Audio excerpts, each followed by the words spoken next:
சோனா குருவியும் அதோட கணவர் ராணா குருவியும் ஒரு வேலை காரணமா பக்கத்து காடு வரைக்கும் போயிட்டு தங்களோட காட்டுக்கு திரும்பி வந்துகிட்டு இருந்தாங்க. அப்படி வர வழியில ஓய்வு எடுக்கிறதுக்காக ஒரு இடத்துல ரெண்டு பேரும் உட்கார்ந்தாங்க. அப்ப சோனா குருவி அந்த இடத்துல 3 செடிகள் வாடி போயிருக்கிறத பார்த்தது. ராணாஜி, அங்க பாருங்க, 3 செடிகள் நீர் இல்லாம வாடிக்கிட்டு இருக்கு. அத பார்க்க எனக்கு ரொம்ப கஷ்டமா இருக்கு. ஆமா சோனா, இப்படியே நீர் கிடைக்காமல் இருந்தா இந்த செடிகள் இறந்து போறதுக்கும் சந்தர்ப்பம் இருக்கு. இப்படி பேசிக்கிட்ட ராணா குருவியும் சோனா குருவியும் பிறகு அவங்க கடந்த உடஞ்ச பானைகளை தூக்கிட்டு போய் பக்கத்துல இருந்த நதியில தண்ணீர் எடுத்துட்டு வந்து அந்த செடிகளுக்கு ஊத்துனாங்க. கொஞ்ச நேரம் கழிச்சு மெதுவா அந்த செடிகள் எல்லாம் தங்களோட கண்ணை திறந்து தண்ணி ஊத்துன ராணா குருவியும் சோனா குருவியும் பார்த்தாங்க. குருவிகளே, நாங்கெல்லாம் தண்ணீர் இல்லாம இவ்வளவு நேரம் மயக்கத்துல இருந்தோம். எங்களுக்கு உயிர் உண்டாக்குன உங்களுக்கு ரொம்பவும் நன்றி. நாங்க 3 பேருமே விதவிதமான பழங்களை கொடுக்கக்கூடிய மரங்களா வளருவோம். நீங்க எங்களுக்கு செஞ்ச உதவிக்கு கூடிய சீக்கிரமே பழங்களை கொடுத்து நாங்களும் உதவி செய்வோம். செடிகளே, கவலைப்படாதீங்க. எங்களால முடிஞ்ச வரைக்கும் உங்களுக்கு கண்டிப்பா தண்ணீர் ஊத்துவோம். இப்படி உங்களுக்கு உதவி செய்யறதுல எங்களுக்கும் சந்தோஷமா இருக்கு. சோனா குருவி இப்படி சொன்னதும் அதை கேட்டு 3 செடிகளும் ரொம்பவும் சந்தோஷப்பட்டாங்க. சோனா குருவி சொன்ன வார்த்தை அவங்க மனசுல ஒரு நம்பிக்கையை உண்டாக்குச்சு. பிறகு தங்களுக்கு நேரம் கிடைக்கிறப்ப எல்லாம் ராணா குருவியும் சோனா குருவியும் அந்த செடிகள் இருக்கிற இடத்துக்கு போய் செடிகளுக்கு தண்ணி ஊத்துனாங்க. எவ்வளவு வெயிலா இருந்தாலும் இவங்க அந்த செடிகளுக்கு தண்ணீர் ஊத்துறத மட்டும் நிறுத்தவே இல்லை. இப்படியே சில நாட்கள் நகர்ந்துச்சு.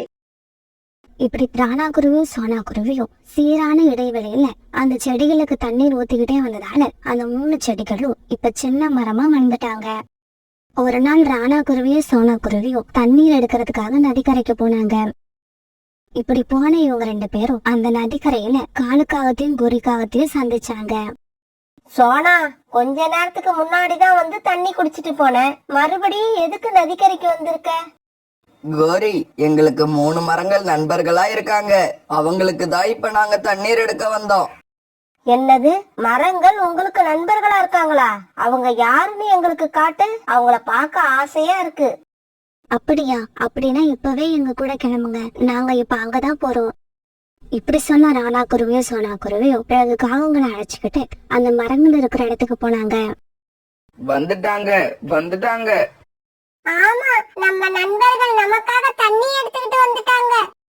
சரி சரி, கொஞ்ச நேரம் சத்தம் போடாம இருங்க. உங்களை பாக்குறதுக்காக என்னோட நண்பர்கள் 2 பேரை அழைச்சிட்டு வந்திருக்கேன். காலு, கோரி, இந்த மரம் மாமரம், அடுத்து இருக்கிறது கொய்யா மரம், 3ஆவதா இருக்கிறது வாழை மரம். சோனா, இதுக்கப்புறம் உங்களுக்கு என்ன கவலை? வரப்போற குளிர்காலத்துல உங்களுக்கு உணவு பத்திர கவலையே இருக்காது. நினைச்ச நேரத்துல நினைச்ச பழம்னு வயிறார சாப்பிடுவீங்க. கோரி அக்கா, எங்களுக்கு பழங்கள் கிடைக்கும்னு எதிர்பார்த்து இந்த மரங்களுக்கு நாங்க தண்ணீர் ஊத்தல. இவங்களுக்கு தண்ணீர் ஊத்த ஆரம்பிச்சதுக்கு அப்புறம் இவங்க மேல எங்களையும் அறியாம எங்களுக்கு ஒரு பாசம் வந்துருச்சு. இவங்க நாளைக்கு எங்களுக்கு பழங்களை கொடுக்கலாம், கொடுக்காமலும் போகலாம். எப்படி இருந்தாலும் நாங்க அதை பத்தி கவலையே பட மாட்டோம்.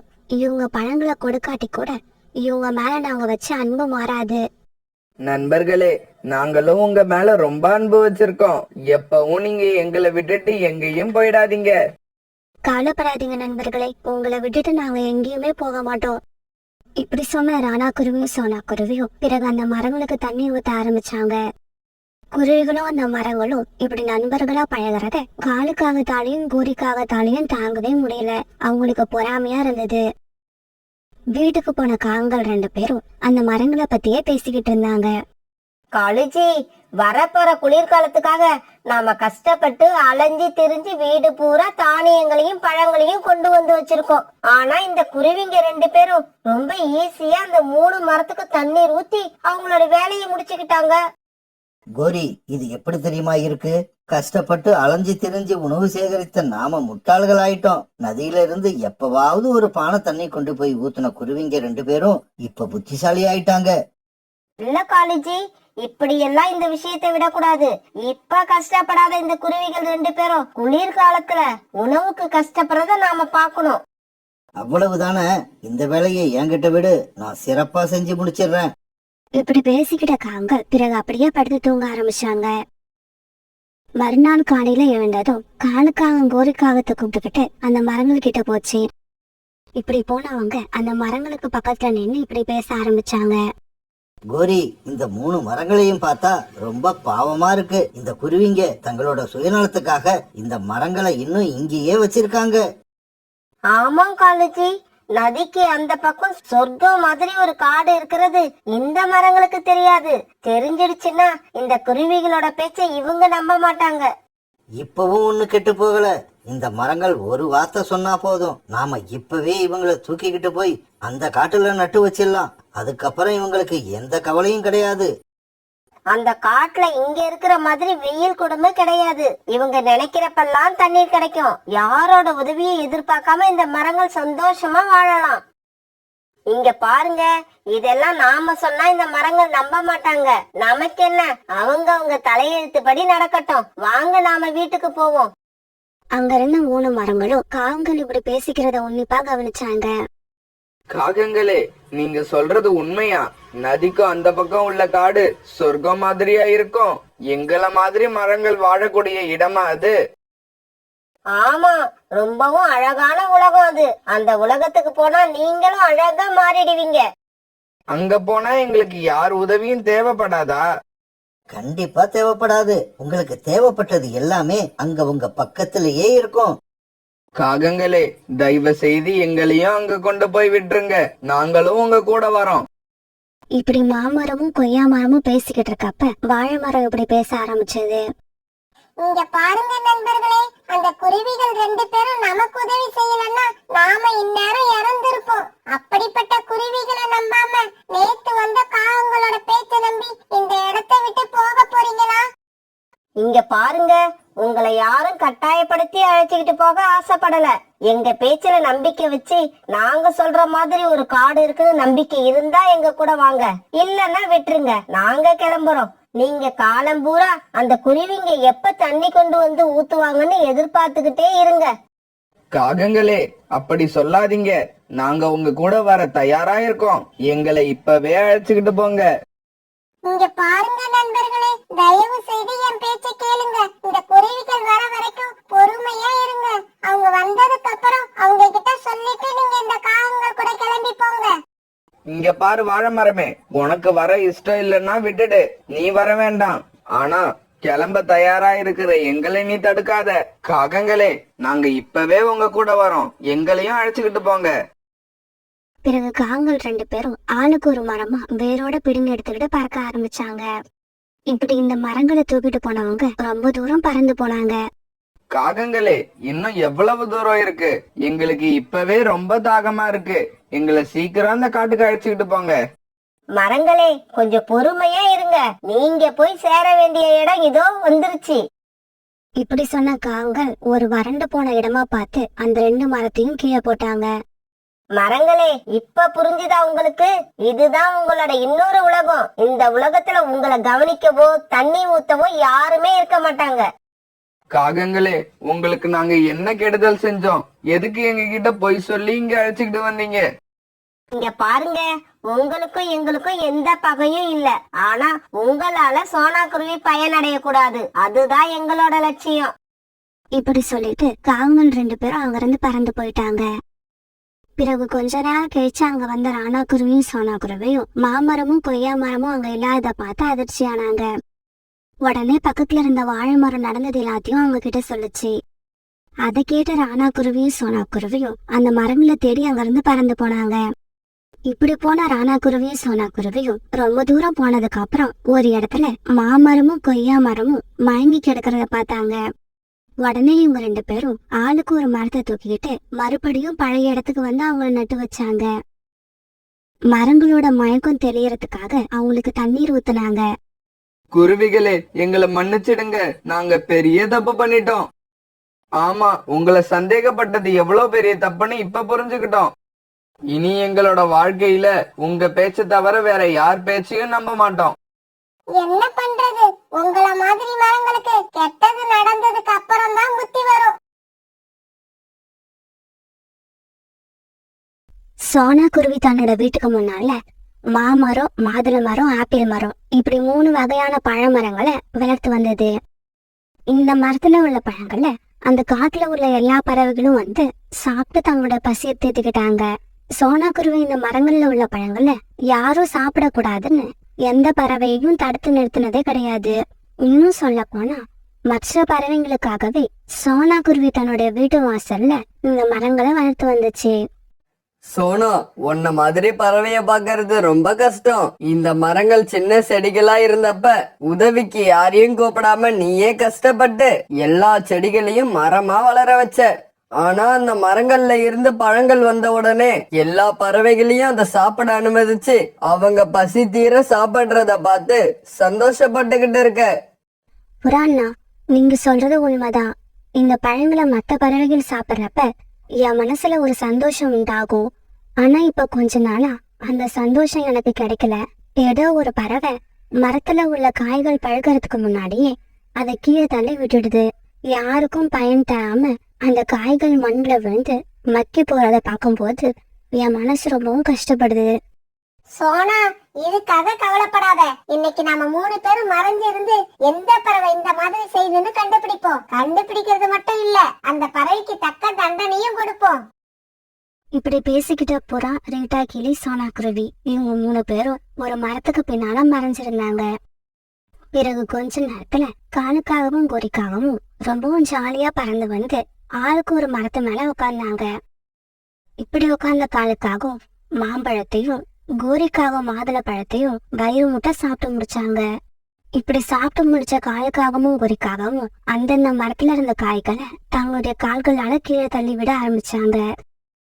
கோரி, தினமும் பழங்களை சாப்பிட்டு முடிச்சதுக்கு அப்புறம் இப்படி காய்களை கீழே தள்ள சொல்றியே, அது எதுக்காக? காலுஜி, நாம சாப்பிட்ட சாப்பாடு நமக்கு செரிக்கணும்னா ஏதாவது வேலை பார்க்கணும். நமக்கு தான் வேலை பார்த்தே பழக்கம் இல்லையே, அதனாலதான் காய்களை கீழே தள்ளுற இந்த வேலையை பார்க்கறோம். இப்படி பேசிக்கிட்ட காலுக்காகவும் குறிக்காகவும் விழுந்து விழுந்து சிரிச்சாங்க. இத பார்த்து கோவமான புறா, ரீட்டா, கிளி இவங்க 2 பேரும் காகங்க மேல பாஞ்சு அவங்கள அடிக்க ஆரம்பிச்சாங்க. அடிக்காதீங்க, எங்களை அடிக்காதீங்க. நீங்க எல்லாம் யாரு? எதுக்காக எங்களை அடிக்கிறீங்க? ஆமா, அடிக்காதீங்க, எங்களுக்கு ரொம்ப வலிக்குது. அப்படி அடிக்கிறதா இருந்தா கூட எதுக்கு அடிக்கிறோம்னு சொல்லிட்டு அடிங்க. புறானா, ரீட்டா, கிளி நீங்க 2 பேரும் முதல்ல அவங்கள அடிக்கிறத நிறுத்துங்க. காலன்னா கோரியக்கா, நீங்க 2 பேரும் செய்யறது நியாயமா? வயிற்று பசிக்கு பழங்களை சாப்பிடுறீங்க, அதை யாரும் குறை சொல்லல. ஆனா அதுக்கப்புறம் காய்களை ஏன் கீழே தள்ளி விடுறீங்க? நீங்க கீழே தள்ளி விட்ட ஒவ்வொரு காயும் கொஞ்ச நாள் கழிச்சு பழமா மாறுங்கிறத நீங்க மறந்துட்டீங்களா? சோனா, நீ சொன்னதெல்லாம் சரிதான். இதுக்கப்புறம் நாங்க மரத்துல உள்ள காயை கீழே தள்ளி விட மாட்டோம். சோனா, புறாவையும் ரீட்டாக்கிலையும் விட்டு எங்களை அடிக்க சொல்லிட்டு இப்ப வந்து நியாயம் பேசுறியா? இத நான் மறக்க மாட்டேன் சோனா, இத நான் மறக்கவே மாட்டேன். இப்படி சொன்ன கோரிக்காகும் பிறகு காலுக்காக தாளிச்சுக்கிட்டு அந்த இடத்த விட்டு பறந்து போயிடுச்சு. காலுஜி, எனக்கு வர்ற ஆத்திரத்துல என்ன செய்யறதுன்னே தெரியல. கோரி, பொறுமையா இரு. சோனாவை இந்த தடவை நாம வேற மாதிரி பழி வாங்குவோம். வேற மாதிரி பழி வாங்க போறோமா? அது எப்படி காலுஜி? எதுவும் பேசாம என் கூட பறந்து வா. இப்படி சொன்ன காலுக்காகும் பிறகு கோரிக்காவை தாளிச்சுக்கிட்டு பக்கத்து காட்டுக்கு பறந்து போச்சு. இப்படி போன காலுக்காகும் தன்னோட நண்பரான ராணா குருவி கிட்ட போச்சு. என்ன காலு, என்ன பார்க்க ரொம்ப நாள் கழிச்சு வந்திருக்க? இங்க பாரு ராணா, நான் சொல்றத நல்லா கேட்டுக்க. எங்க காட்டுல சோனா குருவின்னு ஒரு குருவி இருக்கு. அந்த குருவியை நாங்க பழி வாங்கணும். அதுக்கு உன்னோட உதவி எங்களுக்கு தேவைப்படுது. காலு, உனக்காக நான் எதையும் செய்வேன். என்ன செய்யணும்னு சொல்லு. அந்த சோனா குருவிய நீ விரும்புற மாதிரி நடிச்சு கல்யாணம் பண்ணணும். பிறகு கொஞ்ச நாள் கழிச்சு சோனா குருவிய விஷம் வச்சு கொல்லணும். அதுக்கு சொந்தமா இருக்கிற ஒரு பெரிய வீடு, 3 மரங்கள், இத நாம 2 பேரும் ஆளுக்கு பாதியா பிரிச்சு எடுத்துக்கலாம். காலு, என்னோட வீடும் ரொம்ப பழசா போயிடுச்சு. இந்த சமயத்துல நீ சொல்ற ஐடியாவும் நல்லாதான் இருக்கு. அந்த வீட்டை நான் எடுத்துக்கிறேன். 3 மரங்களையும் நீங்களே வச்சுக்கோங்க. காலுஜி, உங்க நண்பர் ராணாவோட பேச்ச கேக்குறப்ப என் மனசுக்கு ரொம்ப சந்தோஷமா இருக்கு. பிறகு காலுக்காகவும் கோரிக்காகவும் ராணா குருவி இவங்க 3 பேரும் சோனா குருவியோட வீட்டை நோக்கி பறக்க ஆரம்பிச்சாங்க. ராணா, அதோ பார், அங்க இருக்கிறது தான் சோனா குருவியோட வீடு. அந்த வீட்டுக்கு எதிரில் உள்ள மரத்துல உக்காந்து இருக்கிறது தான் சோனா குருவி. இதுக்கு மேல உனக்கு எந்த விவரமும் தேவையில்லைன்னு நினைக்கிறேன். ஆமா, எனக்கு இந்த விவரங்களே போதும். இப்படி சொன்ன ராணா குருவி பிறகு அங்கிருந்து சோனா குருவி கிட்ட பறந்து போச்சு. குருவி, நான் உணவுக்காக ரொம்ப நேரமா அங்கேயும் இங்கேயும் அலைஞ்சு திரிஞ்சு பார்த்தேன். எங்கேயுமே உணவு கிடைக்கல. ரொம்ப நேரத்துக்கு அப்புறம் இந்த மரத்துல தான் பழங்களை பார்க்க முடிஞ்சது. இந்த மரத்துல உள்ள பழங்களை நான் சாப்பிடலாமா? இந்த பழங்களை யார் வேணாலும் சாப்பிடலாம், யாருக்கிட்டையும் அனுமதி வாங்கணும்னு அவசியம் இல்ல. சோனா குருவி இப்படி சொன்ன உடனே ராணா குருவி ஒரு மாம்பழத்தை சாப்பிட்டு முடிச்சது. என் பேரு ராணா. உங்க பேரு என்னன்னு நான் தெரிஞ்சுக்க ஆசைப்படுறேன். என்னோட பேரு சோனா. இந்த 3 மரங்களும் என்னோடதுதான். எல்லா பறவைகளும் சாப்பிடணுங்கிற எண்ணத்திலேயே இந்த மரங்களுக்கு நான் உரிமை கொண்டாடுறதே கிடையாது. அப்படியா? இது ரொம்பவும் நல்ல விஷயம். பழத்தை சாப்பிட்டதால என்னோட வயிறும், உங்க பேச்ச கேட்டதால என்னோட மனசும் நிறைஞ்சிருச்சு. ஆமா, உங்களை நான் இதுக்கு முன்னாடி இந்த காட்டுல பார்த்ததே இல்ல. நீங்க வேற காட்டை சேர்ந்தவங்களா? ஆமா, இந்த காட்டுக்கு நான் இன்னைக்குதான் முதலா வந்திருக்கேன். அப்புறம் நான் இங்கேயே கூடு கட்டி வாழலாம்னு இருக்கேன். கூடு கட்ட தேவையான காஞ்ச பொருட்கள் எங்க கிடைக்கும்னு உங்களால சொல்ல முடியுமா? நீங்க மலை பக்கம் பறந்து போய் தேடினீங்கன்னா காஞ்ச பொருட்கள் உங்களுக்கு நிறைய கிடைக்கும். சோனா, நீங்க சொன்ன தகவலுக்கு ரொம்பவும் நன்றி. இப்படி சொன்ன ராணா குருவி பிறகு அங்கிருந்து பறந்து காலுக்காகத்துக்கிட்ட போச்சு. இந்த ராணா குருவி எவ்வளவு நல்ல குருவியா இருக்கு. கிட்டத்தட்ட இந்த குருவியோட எண்ணங்கள் எல்லாம் என்ன மாதிரியே இருக்கு. என்ன ராணா, கல்யாணத்தை பத்தி பேசிட்டியா? உங்க கல்யாணம் எப்ப நடக்க போகுது? காலு, உன்ன மாதிரி ஒரு பைத்தியத்தை நான் பார்த்ததே இல்ல. இப்பதான் முதலா அந்த குருவிய பத்தி பேசுறேன். அதுக்குள்ள எப்படி கல்யாணத்தை பத்தி பேச முடியும்? இன்னும் கொஞ்ச நாள் போகட்டும். அதுக்கப்புறம் தான் கல்யாணத்தை பத்தி அந்த குருவி கிட்ட பேசலாம். இப்படியே சில நாட்கள் நகர்ந்துச்சு. ராணா குருவி இப்ப எல்லாம் அடிக்கடி மரத்துல வந்து உட்காந்து பழங்களை சாப்பிட ஆரம்பிச்சது. அப்படி பழங்களை சாப்பிட வரப்ப சோனா குருவி கிட்டையும் நிறைய நேரம் பேச சந்தர்ப்பம் கிடைச்சது. ஒரு நாள் இந்த மாதிரி சோனா குருவி கிட்ட பேசிக்கிட்டு இருக்கும் போது ராணா குருவி சோனா குருவிய பார்த்து இப்படி கேட்டுச்சு. சோனா, உங்ககிட்ட ஒரு விஷயத்த பத்தி பேச ஆசைப்படுறேன். சொல்லுங்க ராணா, நீங்க எந்த விஷயத்த பத்தி என்கிட்ட பேச நினைச்சாலும் தயங்காம சொல்லலாம். சோனா, நான் உங்களை கல்யாணம் பண்ணிக்க ஆசைப்படுறேன். ஆரம்பத்துல உங்களை கல்யாணம் பண்ணணும்னு நான் நினைக்கவே இல்ல. உங்க கூட பழக ஆரம்பிச்சு உங்க குணத்தை நல்லா தெரிஞ்சுக்கிட்டதுக்கு அப்புறம் தான் எனக்கு இந்த ஆசையே வந்தது. ராணா குருவி இப்படி கேட்ட உடனே சோனா குருவி வெக்கத்தால தலையை குனிஞ்சிருச்சு. என்ன சோனா, எந்த பதிலும் சொல்லாம தலைய குனிஞ்சுக்கிட்டீங்க? இந்த மௌனத்தை நான் சம்மதம்னு எடுத்துக்கலாமா? ராணா குருவியோட இந்த பேச்சுக்கு சோனா குருவி மௌனமா இருந்துச்சு. அத பார்த்த ராணா குருவிக்கு ரொம்ப சந்தோஷமாயிடுச்சு. சோனா, இந்த கல்யாணத்துல உங்களுக்கு சம்மதம்னு புரிஞ்சுக்கிட்டேன். நாளைக்கே நம்ம கல்யாணத்துக்கு ஏற்பாடு பண்றேன். பிறகு மறுநாள் ராணா குருவிக்கு சோனா குருவிக்கு கல்யாணம் நடந்து முடிஞ்சது. இப்படியே சில நாட்கள் நகர்ந்துச்சு. ஒரு நாள் ராணா குருவிய பார்க்க காலுக்காகவும் குறிக்காகவும் வந்தாங்க.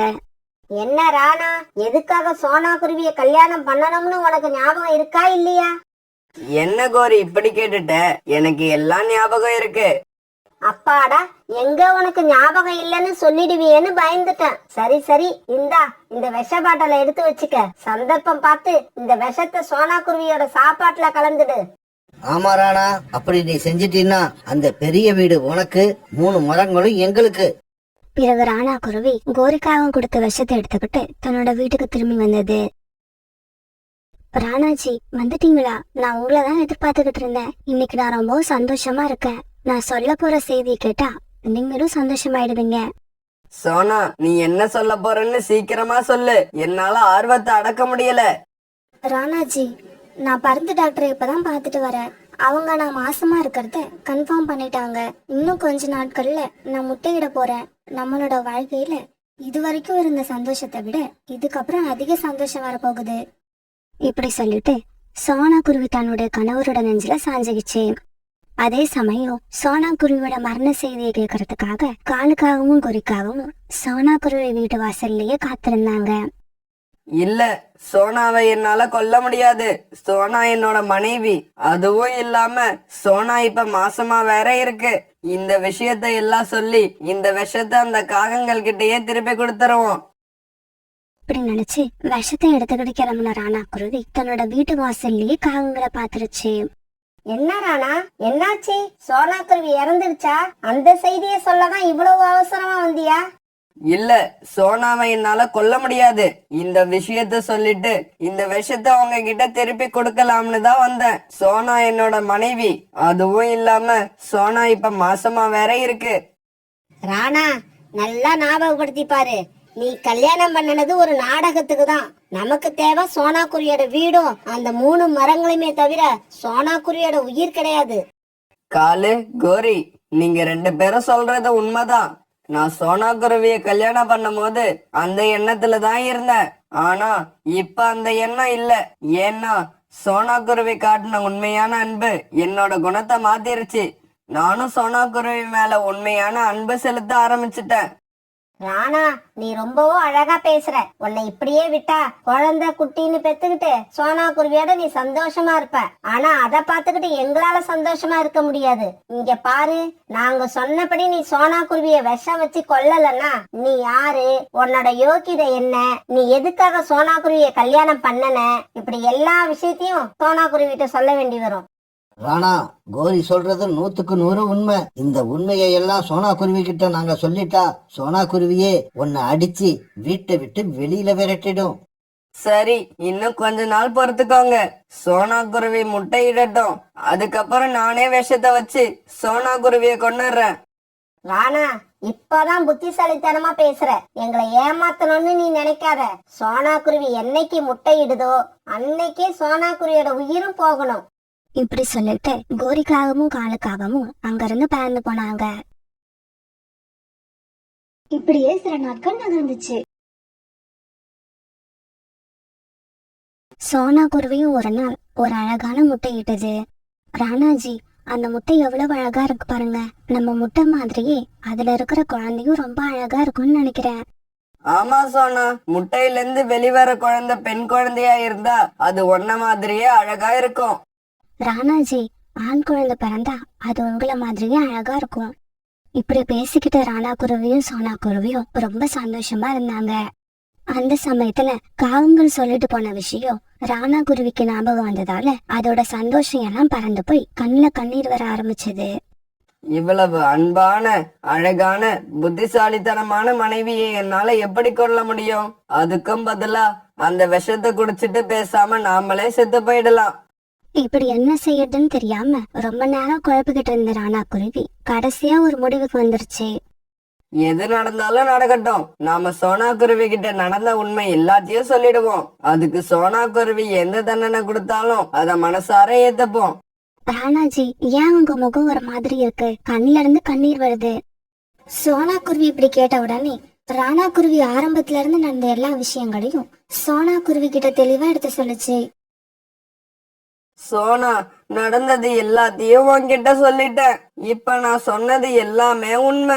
இப்ப நீ எனக்கு என்ன தண்டனை வேணாலும் கொடுக்கலாம். அதை ஏத்துக்க நான் தயாரா இருக்கேன். ராணாஜி, நீங்க சொன்ன இந்த விஷயங்கள் எல்லாம் எனக்கு ஏற்கனவே தெரியும். அந்த காவங்களும் நீங்களும் ஒரு நாள் பேசிக்கிட்டு இருந்த எல்லாத்தையும் நான் கேட்டுட்டேன். அப்ப எனக்கு கொஞ்சம் அதிர்ச்சியா தான் இருந்தது. ஆனா அதுக்கப்புறம் என்ன நானே தேத்திக்கிட்டேன். நீங்க உண்மையானவரா இருந்தா எல்லா விஷயத்தையும் என்கிட்ட சொல்லி மன்னிப்பு கேட்பீங்கன்னு நினைச்சேன். அதே மாதிரி கேட்டுட்டீங்க. இப்ப நான் ரொம்பவும் சந்தோஷமா இருக்கேன். சோனா, என் மேல உனக்கு ஒன்னும் கோபம் இல்லையே? இல்ல ராணாஜி, கொஞ்சம் கூட இல்ல. நீங்க என் மேல உண்மையிலேயே அன்பு வச்சிருக்காதுன்னு நினைச்சு நான் இப்ப ரொம்ப மகிழ்ச்சியா தான் இருக்கேன். ராணா, இப்ப இந்த விஷ பாட்டில என்ன பண்ண போறீங்க? நாம 2 பேரும் ஒன்னா சேர்ந்து போய் இந்த விஷ பாட்டில அந்த காகங்கள் மூஞ்சில தூக்கி எறிஞ்சிட்டு வருவோம். பிறகு விஷ பாட்டில எடுத்துக்கிட்டு ராணா குருவியும் சோனு குருவியும் காகங்கள் வீட்டுக்கு பறந்து போனாங்க. காலன்னா கோரியக்கா, ராணாஜி யாரு, அவர் எதுக்காக என்ன கல்யாணம் பண்ணிக்கிட்டாரு, இப்படி எல்லா விஷயமும் எனக்கு தெரியும். அதனால இதுக்கப்புறம் நீங்க எதை சொல்லியும் ராணாஜிய மிரட்ட முடியாது. அதனால இந்த விஷம் இதுக்கப்புறமும் என்கிட்ட இருக்கிறது வேஸ்ட்னு நினைக்கிறேன். இந்தாங்க, இந்த விஷ பாட்டில நீங்களே வச்சுக்கோங்க. இப்படி சொன்ன ராணா குருவி விஷ பாட்டில காகங்கள் கிட்ட கொடுத்தது. ராணா குருவியும் சோனா குருவியும் ஒன்னா வந்திருக்கத பார்த்த காலுக்காகவும் கோரிக்காகவும் ரொம்ப அதிர்ச்சி ஆயிட்டாங்க. கோரியக்கா, இது வரைக்கும் வாழ்க்கையில நான் தனியா இருந்தேன். எனக்குன்னு சொந்தமா யாரும் இல்ல. தெரிஞ்சோ தெரியாமலையோ நீங்களும் கால் அண்ணனும் சேர்ந்து எனக்கு ஒரு நல்ல சொந்தத்தை உண்டாக்கி கொடுத்துட்டீங்க. அதுக்கு ரொம்ப ரொம்ப நன்றி. இப்படி சொல்லிட்டு சோனா குருவியும் ராணா குருவியும் அங்கிருந்து பறந்து போயிட்டாங்க. கோரி, எனக்கு என்னவோ நாம 2 பேரும் கல்யாண புரோக்கரா மாறினா நிறைய சம்பாதிக்க முடியும்னு தோணுது. நீ என்ன நினைக்கிற? எனக்கா காலுஜி, இந்த விஷத்தை கொடுத்து உங்களையே கொல்லணும் போல தோணுது.